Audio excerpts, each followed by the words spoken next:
આમોદ નગરપાલિકામાં કોંગ્રેસનો કબજો. મહેન્દ્ર દેસાઈ પ્રમુખ અને સાજીદ રાણા ઉપપ્રમુખ તરીકે બિનહરીફ ચૂંટાયા. સ્થાનિક સ્વરાજ્યની ચૂંટણી બાદ આમોદ નગરપાલિકામાં કોંગ્રેસ પક્ષે સત્તા પર પોતાનો દબદબો બનાવ્યો છે. આજે યોજાયેલી પ્રમુખ અને ઉપપ્રમુખ પદની ચૂંટણી ભારે ઉત્સાહ અને ચુસ્ત પોલીસ બંદોબસ્ત વચ્ચે શાંતિપૂર્ણ માહોલમાં સંપન્ન થઈ હતી.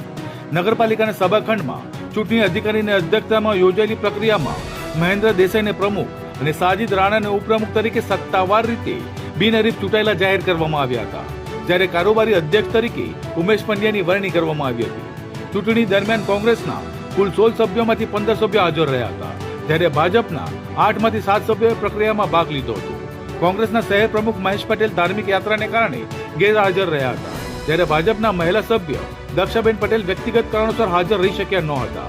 નવી ચૂંટાયેલી ટીમને કાર્યકરો અને સમર્થકોએ ફૂલહાર પહેરાવી ભવ્ય સ્વાગત કર્યું હતું. પાલિકા કચેરી ખાતે કોંગ્રેસ અને ભાજપના આગેવાનો, નગરપાલિકાના અધિકારીઓ અને મોટી સંખ્યામાં નાગરિકો ઉપસ્થિત રહ્યા હતા. આજ રોજ આમોદ નગરપાલિકાની પ્રમુખ ઉપપ્રમુખની જે ચૂંટણી હતી અને કોંગ્રેસ પક્ષે જે મને મેન્ડેટ આપેલો પ્રમુખ તરીકે મહેન્દ્રભાઈ દેસાઈને અને ઉપપ્રમુખ તરીકે સાજીદભાઈ રાણાને આપેલો છે, અમે એક આજે પ્રમુખને ઉપપ્રમુખ તરીકે જે અમારી પર વિશ્વાસ રાખેલ છે તેને અમે સંપૂર્ણપણે નિષ્ઠાથી આમોદ નગરપાલિકાનો વહીવટ કરીશું. એની હું આમોદ નગરપાલિકાની ચૂંટણીમાં આમોદ નગરજનોએ જે વિશ્વાસ મૂકી ખોબે ને ખોબે મત આપી સ્પષ્ટ બહુમતી સાથે આજે પ્રમુખ તરીકે મહેન્દ્રભાઈ દેસાઈ અને ઉપપ્રમુખ તરીકે સાજીદભાઈ રાણા તથા કારોબારી અધ્યક્ષ તરીકે ઉમેશભાઈની જે પસંદગી કરી છે અને એમની પર જે વિશ્વાસ મૂક્યો છે, આમોદ નગરજનોનો આ તબક્કે હું ખૂબ આભાર માનું છું કે જેમને દેશના બંધારણને બચાવવા માટે, આ દેશની એકતા અને અખંડિતતાનો મેસેજ આપવા માટે આમોદ નગરજનોએ જે કોંગ્રેસ પર વિશ્વાસ મૂકેલો છે એ મારા પ્રમુખ શ્રી, ઉપપ્રમુખ અને કારોબારી અધ્યક્ષ તમામ ચૂંટાયેલા સભ્યો, આ નગરના અમારા કોંગ્રેસનો પરિવાર તમામ એમને એક વિશ્વાસ મૂકેલો છે.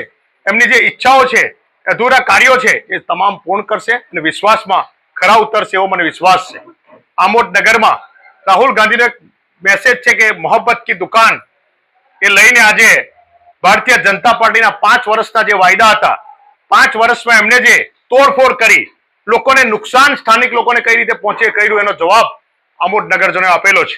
ત્યારે કોંગ્રેસની નેમ છે કે કોઈને પણ, વિરોધ પક્ષને પણ કોઈ નુકસાન ના થાય ને જે સાચું છે ને સત્ય છે એ કોંગ્રેસ કરશે.